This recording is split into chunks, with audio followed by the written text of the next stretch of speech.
going on? What's going on, man? You know who it is. You know what it is, man. It's your boy, Big June. I'm back at it.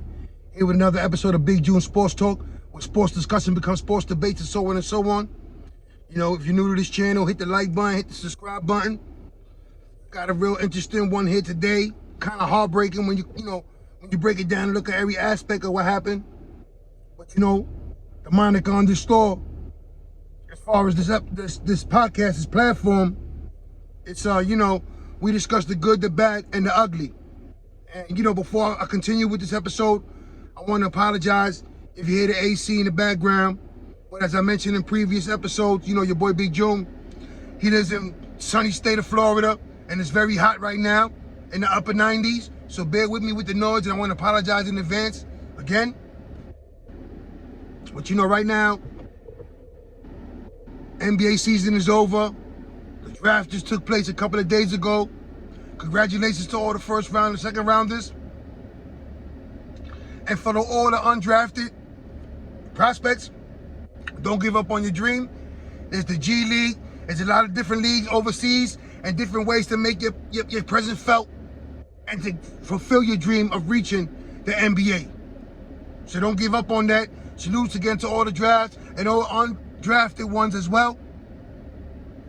But like I always say, man, on this platform here, we discuss the good, the bad, and the ugly.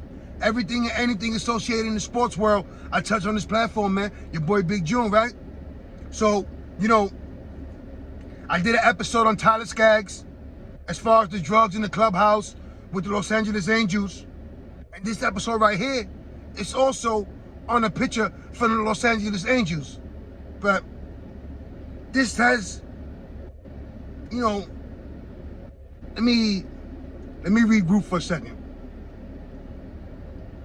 This story right here, it truly is heartbreaking when you look at all the facts and everything that transpired. And everyone who was lost in this senseless crime. So again, I want to mention the Tyler Skaggs episode and some of the stuff that was going on as far as the Los Angeles Angels. And this story right here is about Nick Adenhart, right? Born August 24th, 1986. And he died April 9th, 2009. In just 4 career games, Adenhart pitched 18 innings and posted a record of 1-0. Right? In 4 career games, 18 innings, a record of 1-0. Shortly after midnight on April 9th, 2009, Adenhart was involved in a car crash in Fullerton, California at the intersection of Orange Thorpe Avenue, and Lemon Street, just hours after being the starting pitcher in the previous game. All right, so let me slow that down and start breaking it down, trying to make some sense of actually what happened. Right, got his first start, or one of the starts in the 4 career games as a professional baseball player. 1-0. I'm assuming he won that start. And going home in the car, interacting with some of his family and friends, enjoying the atmosphere after the game, driving home. When a drunk driver, boom, eats a red light. And everything changed just like that. All right? Well, let me continue to give you more on this episode, man. Continue more on this story, because it really is heartbreaking. Police reported that a person driving a red minivan, Toyota Sienna, ran a red light, then broadsided a gray Mitsubishi Eclipse, in which Adenhart was a passenger, sending it crashing to a telephone pole. The driver, a cheerleader by the name of Courtney Stewart, another passenger by the name of Henry Pearson, were pronounced dead on the scene. So now, he hit the red light, crashed into the Mitsubishi Eclipse. Adenhart, Henry Pearson, Courtney Stewart, and another passenger by the name of John Willhite, or Willahite, excuse me if I pronounce his name wrong. were all rushed to the hospital. But Courtney Stewart and Harry Pearson were pronounced dead on the scene. So Nick Adenhart and John Wilhite were rushed to the hospital. 2 dead, 2 on their way to the hospital fighting for their life. Adenhart and John Wilhite, another passenger in the car, were taken to the University of California Irvine Medical Center, where Adenhart died as a result of his injuries he sustained at the age of 22. So here's a kid, 22 years old, living out his dream, fulfilled his dream, became a professional pitcher, Major League Baseball roster, Los Angeles Angel. On the mound, pitching the night before, driving home after midnight, him and 3 other passengers. When, you know, it really is sad as I continue reading this story, and it's just like, the driver of the minivan ran from the scene, but was later arrested and identified as Andrew Thomas Gallo. All right, but let me rewind a little bit, man. Let me rewind it. Wilhite suffered internal decapitation and survived after 5 hours of surgery to reattach his skull to his spine 6 days after the crash. Let me slow that down. All right? 4 passengers, 3 pronounced dead. 1, John Wilhite, had to have 5 hours of surgery to reattach his skull to his spine 6 days after the car crash. I mean, what could I possibly say after reading that? He needed to have his skull reattached to his spine 6 days after the car crash, 5 hours surgery. When a coward by the name of Andrew Thomas Gallo decided to want to be a drinking and driving, with no remorse or no care in the world as far as who he hurt. After a 2-week trial in September of 2010, Gallo was convicted on 3 counts of second-degree murder, 2 counts driving under the influence causing great bodily injury, and 1 count of felony hit and run. He was also found guilty of driving with a suspended license. Now,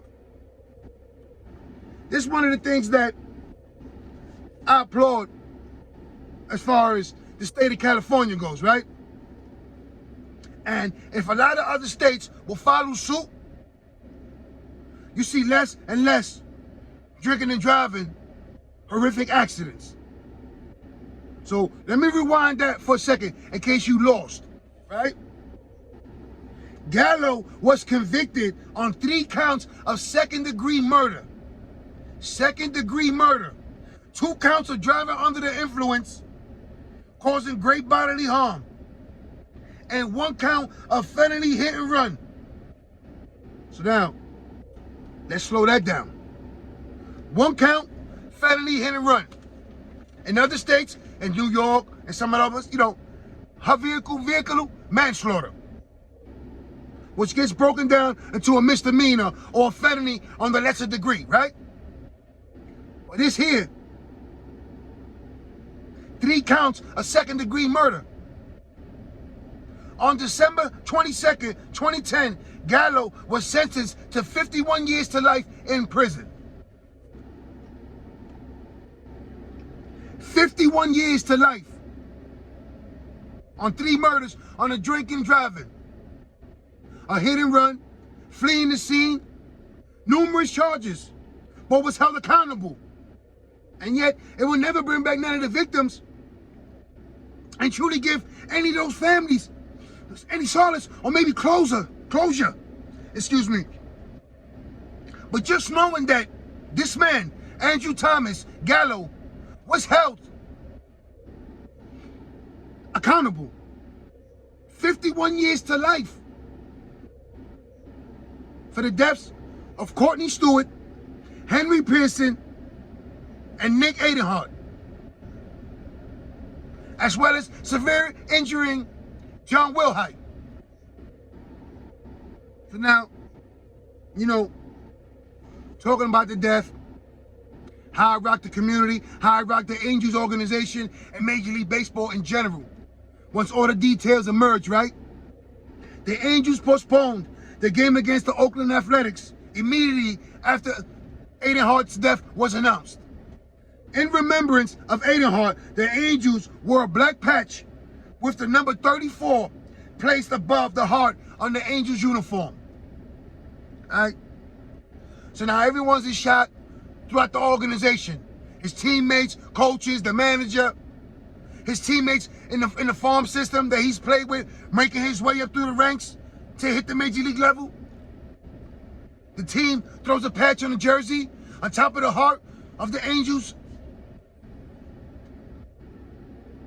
His locker stood intact and was given a locker on road games.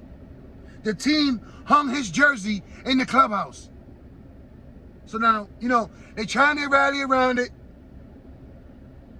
Throughout all the distraction, all the heartbreak, all the heartache that's going on as far as everything surrounding Nick Adenhart and the deaths of Courtney Stewart, Henry Pearson, and John Wilhite battling for his life. The only survivor out the 4 passengers in the car. A makeshift shrine dedicated to Adenhart was established outside the home plate gate to Angel Stadium. The Angels established the Nick Adenhart Player of the Year Award given to the Angels pitcher for the outstanding performance throughout the year, throughout the season, Henry Weber created the bronze statue of Adenhart, which is in display in his trophy case. The Adenhart family created the Nick Adenhart Memorial Fund, which provides financial support to youth baseball organizations struggling. 2 annual events, the Nick Adenhart 5K Run and Walk and the Nick Adenhart Baseball Camp, have been established to benefit the foundation. Several teammates, including Jared Weaver, Mike Napoli, Darren O'Day, have honored Nick Adenhart in their own ways. From writing his number in the dirt, in the dugout, hanging the jersey, kissing the statue, the picture, talking to the picture in the center field wall of Angel Stadium. Jared Weaver even went as far as to naming his son Aiden in remembrance of Nick Adenhart.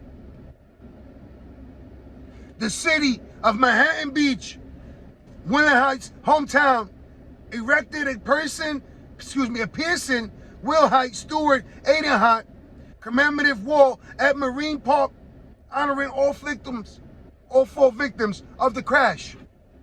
So now, I gave you all the horrific details.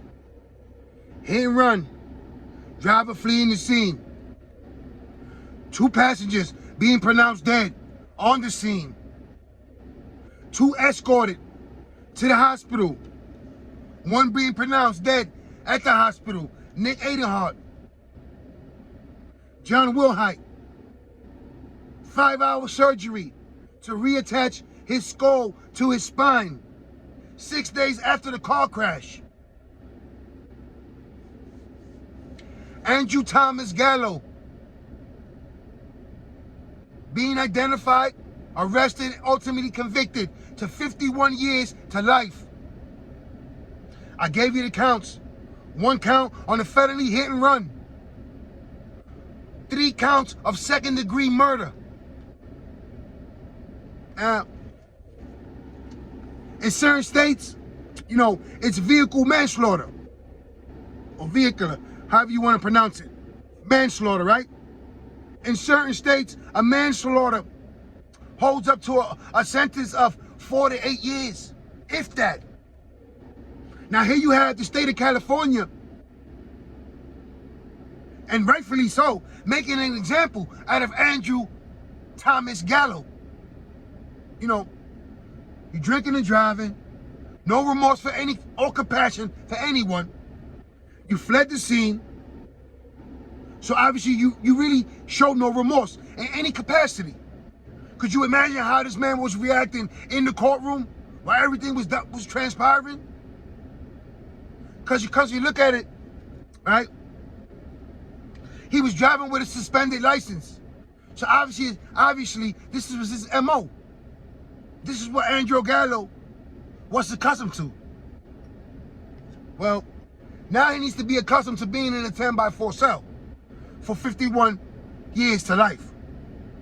And I'm surprised the state of California didn't go after the death penalty, because they do carry it in that state. But now, let's get back to Nick Adenhart. Young pitcher, living out his dream. 1-0, 4 career games, pitched 18 innings. Who knows what would have become of Nick Adenhart if he could have took the MLB by storm and become one of the young up-and-coming pitchers. Who knows if he would have been a future All-Star in consideration for a Cy Young Award. That was all taken away from him and his family and friends and teammates by Andrew Thomas Gallo, who chose to drink and drive, who chose to live his life in a reckless manner.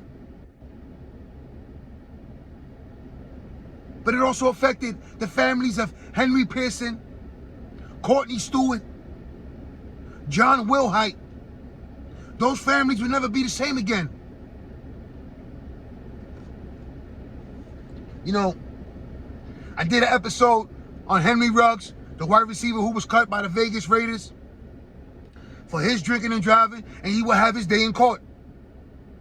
And again, you know, some of these guys need to understand, man. You know, you're literally playing with fire. You're playing with someone's lives as well as your own life. And some people will never learn. And regardless of who in front of them on the news, in the radio, in social media, of all the examples, you're still gonna have someone behind the wheel, under the influence, not caring. It's so sad when I'm breaking this story down, looking at it, you know, young pitcher, just coming up. Again, who knows what Nick Adenhart would have been to the Los Angeles Angels. Moving forward, he could have been a Cy Young Award winner. He could have led his team to the playoffs, possibly a World Series appearance. Who knows what Nick Adenhart had in store as far as his career? No one will never know. And it's a shame that, you know, doing this episode, realizing some of the heartache that the Los Angeles Angels has had to deal with as an organization. From this situation, Nick Adenhart, to the Tyler Skaggs, you had 2 young pitchers dead. Different reasons, still both rocked the organization. As far as Nick Adenhart, you know, you gotta be feeling good. You're in the car, you know, your family and friends, and you're saying to yourselves, like, listen, right now, it feels good. I just had a start. It looks like I'm here to stay. I'm gonna continue to be a major league pitcher, living out my dream.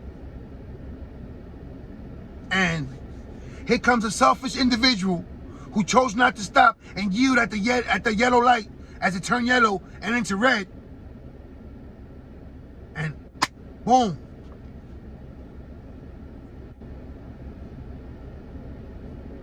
Five lives, 6 lives, 7 lives, 8 lives. You know what I'm trying to say by this. Many lives affected by the careless thinking of one individual. You know, please, no drinking and driving, man. Drink responsible, man. Call an Uber.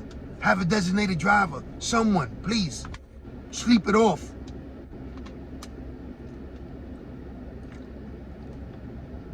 You know, I stress it enough on this platform, man. You know, the good, the bad, and the ugly. Everything and anything in the sports world I touch on, man. And you know, this sad episode right here truly is heartbreaking, man. Knowing that, you know, a young pitcher lost his life. 3 passengers lost their lives that night, that fatal night. One who, the survivor, will never be the same again. John Wilhite will never be the same again. Could you imagine even thinking about having to have your skull reattached to your spine? Decapitation. And through all that, that man survived. God bless him and his family. And we pray for Nick Adenhart's, Courtney Stewart's, and Henry Pearson's family as well. And you know, as far as Andrew Thomas Gallo, you know, you've already been tried and judged. And no matter how I feel about it, it doesn't matter. But maybe you should ask for forgiveness to the Lord. And maybe the Lord is, you know, how should I say this? Maybe he could guide you, open your eyes, open your mind, and maybe you realize why you're sentenced to 51 years to life in a California prison for the action that you did on that horrific night. It is what it is, man. Before I go, all my family and friends out there in New York, stay safe, stay sharp, stay blessed, stay alert. I know it's summertime out there in the city. You know how it gets, man. Be careful, keep them eyes open, man. Stay alert at all times. And you know, don't forget, man, hit that like button, hit that subscribe button, tell a friend, tell another friend. I'm trying to get more consistent with it. I understand what's going on, but this episode right here, as far as Nick Aden, it truly was heartbreaking. And again, you know, condolences to his family, the Stewart family, the Henry Pearson family, Jim Wilhite. Hopefully he could bounce back and come back 1,000% stronger than ever. And it is what it is, man. I'm out of here, man. One.